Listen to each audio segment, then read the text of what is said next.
সুপ্রিয় দর্শক, আরও একটা ভয়ঙ্কর ও চাঞ্চল্যকর তথ্য নিয়ে আপনাদের সামনে হাজির হলাম। সীমান্তে ভারতের রেড অ্যালার্ট। ত্রিপুরা মেঘালয় সীমান্তে নাইট কারফিউ কেন? ইউনুস ওয়াকার রেজিমের সন্ত্রাস কি তবে ভারতের মাথা ব্যথা হয়ে দাঁড়িয়েছে?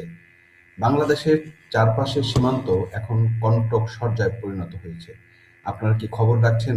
ভারতের ত্রিপুরা এবং মেঘালয় সরকার তাদের সীমান্তে নাইট কারফিউ জারি করেছে। রাত ৬টা থেকে সকাল ৬টা পর্যন্ত সীমান্তের কাছে কোনো সাধারণ মানুষ থাকতে পারবে না। কেন এই ব্যবস্থা? বিএসএফ এবং ভারতের গোয়েন্দা সংস্থাগুলো পরিষ্কার জানিয়েছে, বাংলাদেশ থেকে বড় ধরনের সন্ত্রাসী অনুপ্রবেশের ঝুঁকি তৈরি হয়েছে। বিশেষ করে চট্টগ্রাম হিল ট্যাক্স বা পার্বত্য চট্টগ্রাম এই ৮৫ ইউনূসের তথাকথিত অন্তর্বর্তী সরকারের ছত্রছায়ায় যে উগ্রবাদী এবং বিচ্ছিন্নতাবাদী সংগঠনগুলো মাথাচাড়া দিয়ে উঠেছে, তারা এখন ভারতের সার্বভৌমত্বের জন্য হুমকি হয়ে দাঁড়িয়েছে। আজ আমার বিশ্লেষণ করব কিভাবে এই ৫০ ইউনূস এবং ওয়াকার রেজিমের ব্যর্থতায় বাংলাদেশ এখন দক্ষিণ এশিয়ার সন্ত্রাসবাদের আতুরঘর হিসেবে চিহ্নিত হচ্ছে এবং কেন ভারত সীমান্তে যুদ্ধের প্রস্তুতি নিতে বাধ্য হচ্ছে। দর্শক, আমরা একটু নিউজগুলোকে দেখে আসি। সেটা হচ্ছে যে আপনি দেখেন, এটা কিন্তু ফলো করে ইন্ডিয়ান যত বড় নিউজ পত্রিকা আছে সবগুলোতেই কিন্তু এই নিউজটাকে ফলো করে হয়েছে। এই ইকোনমিক্স টাইমসে দেখেন, ইকোনমিক্স টাইমস কিন্তু এখানে স্পষ্ট এবং ক্লিয়ার, তারাও কিন্তু সেই কথাটা বলেছে যে night curfew impose in Tripura border area after BSF infrastructure alert. বাকিগুলো আমরা একটু দেখি আরো কোন কোন পত্রিকাতে আপনার নিউজটা খুব গুরুত্ব সহকারে আসছে, সেটা একটু আমরা দেখতে চাই। সেটা হচ্ছে এটা আপনি দেখলেন।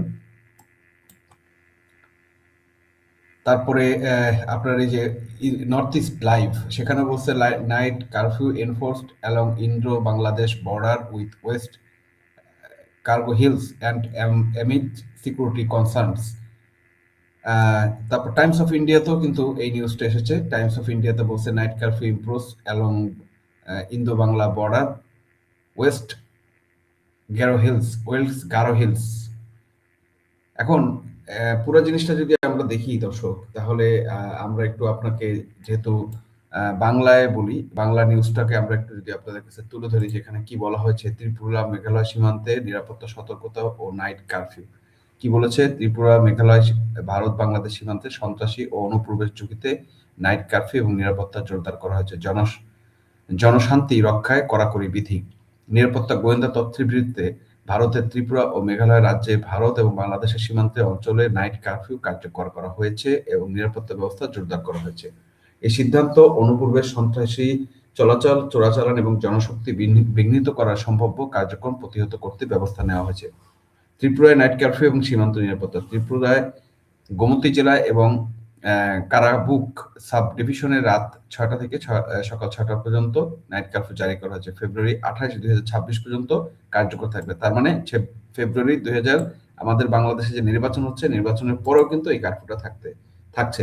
এই আদেশ দেওয়া হয়েছে বর্ডার সিকিউরিটি গার্ড, বিএসএফ এর বিশ্বস্ত গোয়েন্দা ইনপুট অনুযায়ী সীমান্তবর্তী এলাকায় সন্ত্রাসী দলের সদস্যদের সম্ভাব্য অনুপ্রবেশ এবং অপরাধমূলক কার্যক্রম প্রতিরোধের জন্য। আরেকটা হয়েছে যে মেঘালয় সীমান্তে নাইট কারফিউ জারি করা হয়েছে। ত্রিপুরার পাশাপাশি মেঘালয় ওয়েস্ট গারো হিলস এর জেলা প্রশাসন রাত ৬টা থেকে ৫টা পর্যন্ত সীমান্তে ২০০ মিটার পর্যন্ত নাইট কারফিউ জারি করেছে। এই সিদ্ধান্ত নেওয়া হচ্ছে বাংলাদেশের পারিপার্শ্বিক পরিস্থিতি, অননুমোদিত অনুপ্রবেশের ঝুঁকি কেন্দ্র করে।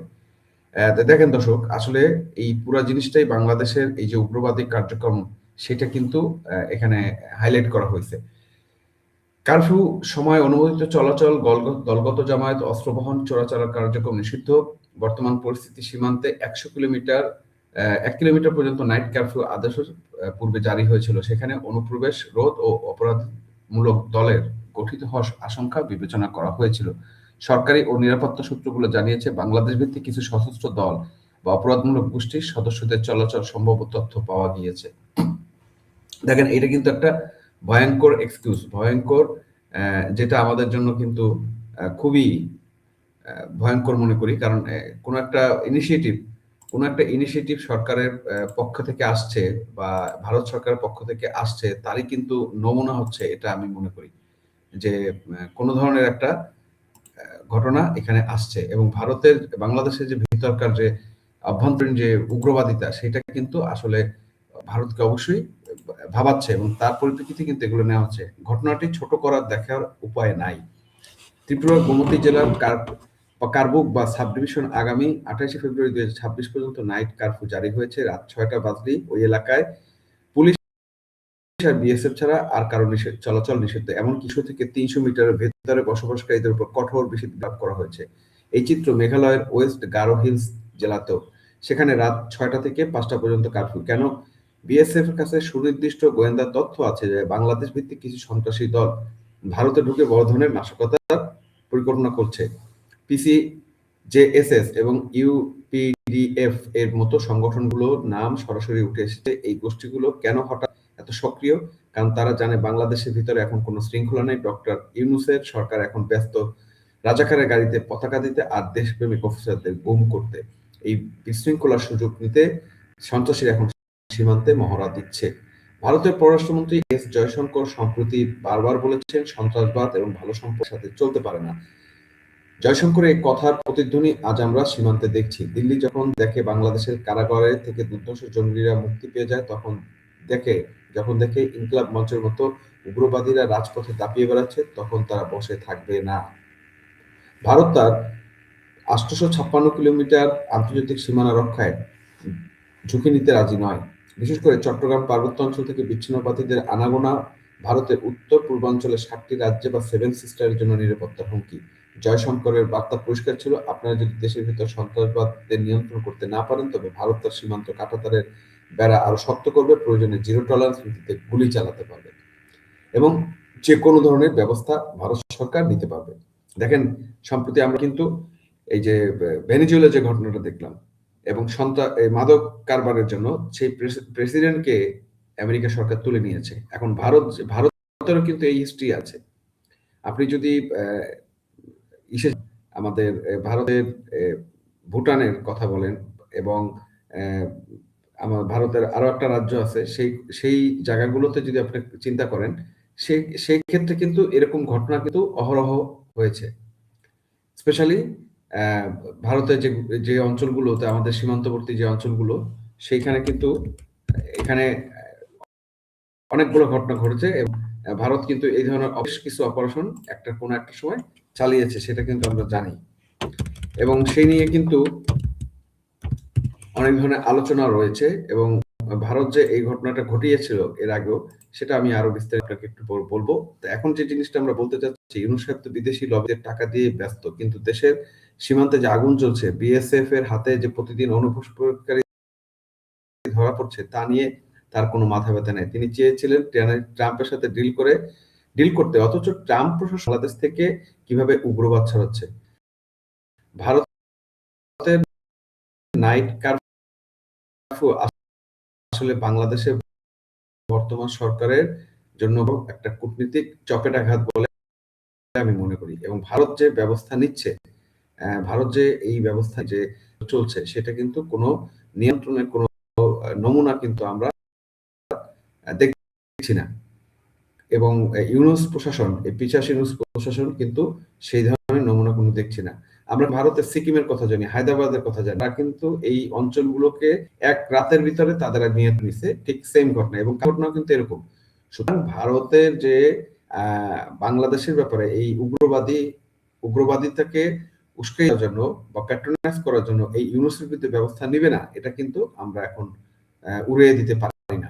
পার্বত্য চট্টগ্রাম যে নৈরাজ্য চলছে, তার জন্য দায়ী এই রেজিমেন্টের উস্কানি। পিসিজেএসএস এবং ইউডিএফ এর যখন প্রকাশ্যে তাদের এজেন্ডা বাস্তবায়ন করছে, ভারত আশঙ্কা করছে এই দলগুলো সীমান্তের ওপারে থাকা বিচ্ছিন্নতাবাদীদের সাথে হাত মেলাচ্ছে। একদিকে উগ্রবাদী সংগঠনগুলো আশপাশ, অন্যদিকে সীমান্তের ওপারে সন্ত্রাসী পাচার। এটি একটি মেটিকুলাস দক্ষিণ এশিয়াকে অস্থিতিশীল করার জন্য তৈরি করা হয়েছে।